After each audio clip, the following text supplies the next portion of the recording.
কালকে তোমার বিয়ে হইতো কতই না ভালো হইতো। দুই বোন এক সংসারে গেলে বাপের বাড়ি ছেড়ে যাওয়ার কষ্টটা কম হইতো। বড় ভাই তোমার জন্য এত কিছু করলো আর তুমি তার জন্য এইটুকু কষ্ট করতে পারবে না? ইমোশনাল ব্ল্যাকমেল না। সালাউদ্দিনের নিজের পরিবারেই সে অবহেলিত। তার সৎ মা এবং ভাইয়েরা তাকে ভুল বোঝে এবং মারধর করে। এমনকি তার বাবা তাকে ত্যায্য করার কথা ভাবলে সালাউদ্দিন কান্নায় ভেঙে পড়ে। হ্যালো ভিউয়ার্স, আসসালামু আলাইকুম। কেমন আছেন সবাই? আশা করি সবাই ভালো আছেন।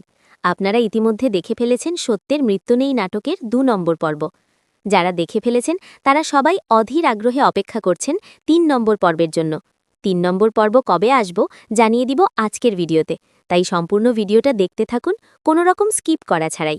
আর আপনি যদি আমার এই চ্যানেলের নতুন দর্শক হয়ে থাকেন তাহলে চ্যানেলটি সাবস্ক্রাইব করে পাশে থাকা বেল আইকনটি বাজিয়ে দিন, তাহলে যে কোনো নাটকের আপডেট সবার আগে আপনার কাছে পৌঁছে যাবে।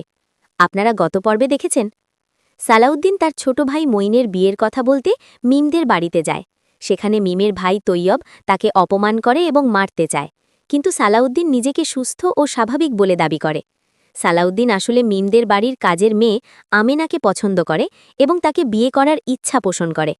এদিকে মিমের পরিবার সালাউদ্দিনকে পাগল ভেবে মঈনের সাথে মিমের বিয়ে নিয়ে দ্বিধাদ্বন্দ্বে পড়ে যায়। এক পর্যায়ে তৈয়ব আমেনাকে উত্তপ্ত করলে সালাউদ্দিন তাকে বাধা দেয় এবং তাকে চড় মারে।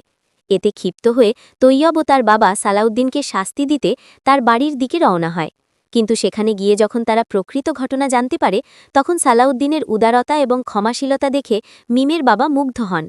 সালাউদ্দিন তৈয়বের দোষ গোপন রেখে তাকে ক্ষমা করে দেয়। অন্যদিকে সালাউদ্দিনের নিজের পরিবারেই সে অবহেলিত।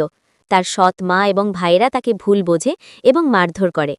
এমনকি তার বাবা তাকে ত্যায্য করার কথা ভাবলে সালাউদ্দিন কান্নায় ভেঙে পড়ে এবং তার মৃত মায়ের কথা মনে করে আবেগপ্রবণ হয়ে পড়ে। পুরো নাটকে সালাউদ্দিনের সততা, ধৈর্য এবং সহজ সরল জীবনের সংগ্রামের চিত্র ফুটে উঠেছে। আগামী ৩ নম্বর পর্ব আসতে চলেছে ২৩ তারিখ বিকাল ৩টের সময় ঈগল ড্রামা সিরিজ ইউটিউব চ্যানেলে। ততক্ষণ পর্যন্ত সকলে অপেক্ষা করুন। আল্লাহ হাফেজ।